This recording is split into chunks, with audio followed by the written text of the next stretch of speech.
আপনার প্রেমিক প্রেমিকা, স্বামী স্ত্রী অথবা প্রিয়জন যে কোনো কারো কল লিস্ট, মেসেজ লিস্ট আপনি নিজেই বের করুন খুব সহজে। চলুন দেখে আসি। আপনি যেই ব্যক্তির কল লিস্ট বের করবেন সে যদি জিপি নাম্বার ব্যবহার করে থাকে তাহলে আপনি মাই জিপি অ্যাপে প্রবেশ করবেন। মাই জিপি অ্যাপে প্রবেশ করার পরে ওই ব্যক্তির জিপি নাম্বার এখানে সাইন ইন করবেন। পুরো জিপি নাম্বারটা বসাবেন, বসানোর পরে কন্টিনিউ করবেন।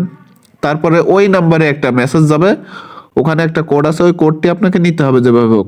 কোডটি নেওয়ার পরে এখানে বসিয়ে ব্যাস হয়ে গেল।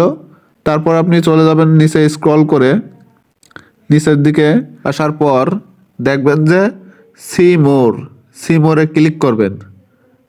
সি মোরে ক্লিক করার পরে আপনি দেখতে পাচ্ছেন ইউজেস হিস্টোরি, এখানে ক্লিক করার পরে অ্যালাউ দিবেন।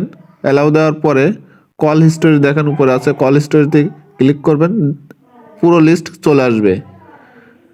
এখানে এগুলো দেখার পরে যদি আপনি এসএমএস লিস্ট দেখতে চান তাহলে এসএমএসে ক্লিক করবেন, এসএমএস হিস্টোরি, তারপর দেখতে পারবেন সকল এসএমএস।